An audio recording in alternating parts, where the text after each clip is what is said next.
আসসালামু আলাইকুম dear viewers, আশা করি আমার দর্শকরা সবাই ভালো আছেন। তো চাকরি এবং অ্যাডমিশন পরীক্ষায় যে সিনোনিমগুলো পরীক্ষায় এর বাইরে আপাতত প্রাইমারি নিবন্ধনে বা অন্যান্য মন্ত্রণালয় পরীক্ষায় এর বাইরে পড়ার মনে করি দরকার নাই, পড়লে ভালো।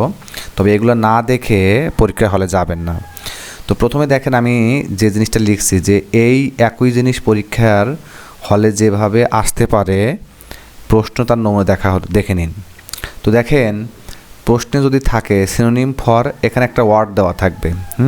তো তার মানে এই ওয়ার্ডটাকে সিনোনিম করতে হবে। আমরা যেহেতু আজকে সিনোনিম আলোচনা করতেছি, আমি ধারাবাহিকভাবে ভিডিও দেবো ইনশাল্লাহ। তারপরে প্রশ্ন আসতে পারে দ্য ওয়ার্ড, তাহলে এখানে একটা প্রশ্নে ওয়ার্ড থাকবে ইজ রিলেটেড টু, তার মানে এটা সিনোনিম করতে হবে। দ্য ওয়ার্ড এটা থাকবে, তারপর প্রশ্নে একটা পরীক্ষক একটা প্রশ্ন দিবে, এখানে একটা ওয়ার্ড দিবে মিনস, তার মানে বলতে বোঝায় কি, তার মানে এটা সিনোনিম করতে হবে। The synonym of the word, এখানে প্রশ্নে একটা পরীক্ষক একটা ওয়ার্ড দিবে, সেটাকে আমাদের সিনোনিম করতে হবে। এভাবে যে শব্দটির অর্থ এটাও সিনোনিম, ওয়ার্ডের সমর্থক শব্দ এটাও সিনোনিম, ঠিক আছে। তো আমি এখানে আপনাদের বাংলাগুলো বলে দিচ্ছি, আপনারা যদি সম্ভব হয় নোট করে নেন, একটু আপনাদের সুবিধা হবে। দেখেন এইখানে লেখা আছে এই যে সিনোনিম ফর, এই দেখেন প্রথমটাই কিন্তু এই স্টাইলে আছে, সিনোনিম ফর এক্সটেম্পর। তো এক্সটেম্পর মানে হচ্ছে পূর্বচিন্তা, এর মানে হচ্ছে পূর্বচিন্তা, এর সিনোনিম হচ্ছে ইমপ্রম্পটু। এই ইমপ্রম্পটু মানে হচ্ছে পূর্বচিন্তা। দ্বিতীয়ত আসছে the word ecological is related to কী হবে, এটার অ্যান্সার ইনভায়রনমেন্ট। কেন? ইকোলজিক্যাল মানে কি, বাস্তু সংস্থান, মানে পরিবেশগত একটা যে অবস্থা তাকে বোঝায়, তাহলে ইনভায়রনমেন্ট মানে পরিবেশ। এরপরে আছে দ্য ওয়ার্ড ইলেকটোরেট। এই ইলেকটোরেট মানে হচ্ছে ভোটার, তাহলে এটা বলতে কি বোঝায়, মিন্স মানে বলতে কি বোঝায়, এ বডি অফ ভোটার্স। এরপরে আছে দ্য সিনোনিম ফর ইফেস। এই ইফেস মানে হচ্ছে মুছে ফেলা বা ডিলেট আমরা যাকে বলি। তো ইফেসের সিনোনিম হচ্ছে এই রাব আউটটা এই যে 17তম বিসিএস পরীক্ষা আসছে।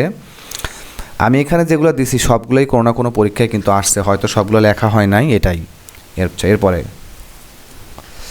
The synonym of exposed. তো এক্সপোজড মানে হচ্ছে প্রকাশিত, এক্সপোজড মানে হচ্ছে প্রকাশিত, এটার মানে হচ্ছে প্রকাশিত, এক্সপোজড মানে প্রকাশিত। তাহলে প্রকাশিত মানে কি, এর সিনোনিম হচ্ছে ওপেন। এটা একটু মুখস্থ করবেন এগুলা। এরপরে আছে what is the meaning of the word euphemism. এই ইউফিমিজম মানে হচ্ছে সুভাষণ, মানে সুভাষণ মানে কি, যে সুন্দরভাবে কথাবার্তা বলতে পারে, ভাষণ দিতে পারে, হ্যাঁ, সুভাষণ। তাহলে এটার সিনোনিম হচ্ছে ইন অফেন্সিভ এক্সপ্রেশন, এটা মনে রাখবেন।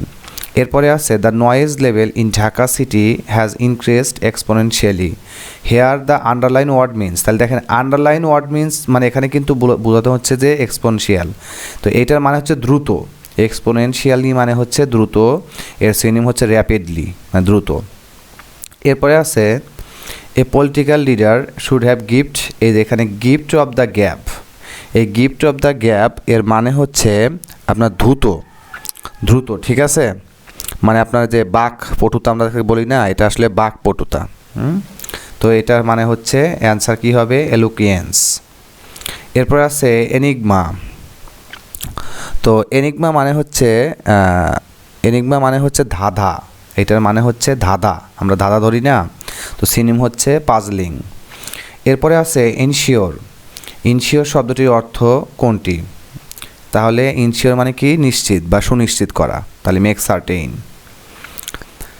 এরপরে আছে the synonym of the word envoy. তো এই ইনভয় মানে হচ্ছে দ্রুত মানে, আর এটার সিনোনিম হচ্ছে ambassador. The synonym of the word exhibit. তো এক্সিবিট মানে হচ্ছে নমুনা, এটার মানে হচ্ছে এক্সিবিট মানে হচ্ছে নমুনা, যেটার সিনোনিম হচ্ছে display. The word expanse means, তাহলে এক্সপান্স মানে হচ্ছে, এটার মানে হচ্ছে বাতিল করা, এক্সপান্স মানে হচ্ছে বাতিল করা, এটা হচ্ছে ইরেডিকেট। আবার একটা এক্সপান্সের আর একটা মিনিং আছে রিমুভ, মানে সরিয়ে ফেলা বা বাতিল করা, একই জিনিস। আশা করি এর পরবর্তী পার্টটা দেখার আমন্ত্রণ রইল। সবাই ভালো থাকেন। আসসালামু আলাইকুম ওয়া রাহমাতুল্লাহি ওয়া বারাকাতুহু। জান্নাতুল ফিরদাউস।